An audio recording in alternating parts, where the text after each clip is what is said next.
Ma'am, required po ba na magpagawa ng activities si teacher kapag po may bagyo kahit suspended po ang klase? Tambak na po kasi yung gawain ng aking anak. Hindi pa po siya nakakatapos, may kasunod na naman. Hindi pa siya tapos, sa isang subject wala na kaming data.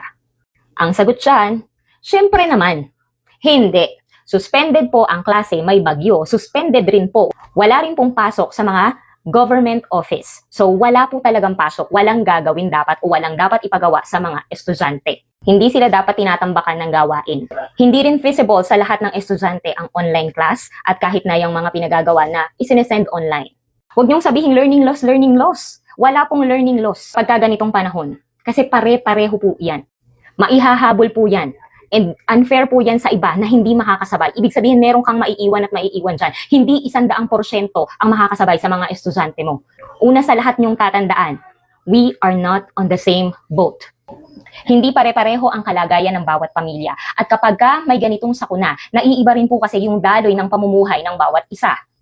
Huwag niyong sabihin, nasa bahay lang naman sila nagsiselfone, hindi lahat. Hindi 100%.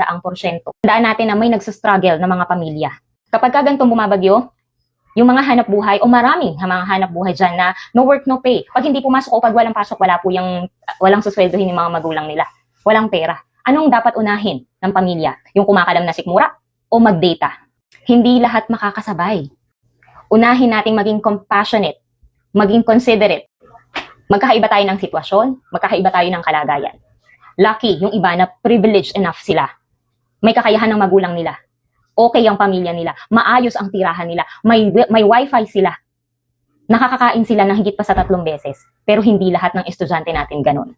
Kahit pa mahina lang yung signal sa kanila, o yan ay yellow or red warning, or yan ay yellow or orange warning, same thing goes. Hirap pa rin yung ibang pamilya. Kasi nga, wala naman silang pagkukunan. Hindi natin alam yung iba, bumabaha na pala, o kaya ay tumutulo ang bubong sa bahay nila. Ano nga bang uunahin?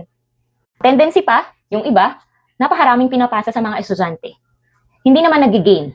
Hindi naman natututong mabuti. Uulitin mo lang din naman yan. Pagka nag-klase na. Pagka nag-face-to-face na. Again, classes and work suspensions po ito. Suspended. Walang klase. Bakit ka magpapa-online class? Bakit ka magpapagawa ng asynchronous activities? Walang pasok. Huwag nyo rin sasabihin na, hindi naman sila masyadong apektado eh. That is so insensitive. Kapag suspended ang klase, suspended ang work, suspended ang ADM. At huwag po kayong mag-alala sa sinasabi ninyong learning loss kasi may buffer days ang DepEd. At saka meron pa po tayong pwedeng gamitin na ibang araw pa. Pwede rin nga po yung mid-year Ipasok na lang, 'di ba? Dito sa linggo na to na nawala na sa mga bata ng pasok. 'Di ba? May paraan na gagawin. May mga paraan na pwedeng gawin. Pero no din for make-up classes ng Saturday. Again, may buffer days ang DepEd. Basta ma-complete po yung 180 days. This is about consideration sa bawat isa. Sa bawat isang mag-aaral. Nasa higher section man yan o wala. Huwag i-require na, kasi higher section kayo, dapat kayo yung gawa ng gawa. No, that's so unfair. Okay lang yan, nasa bahay naman yung mga bata, wala naman silang ginagawa, walang pinagkakabalaan, kundi matutunan ng cellphone. Yung iba, pero hindi lahat.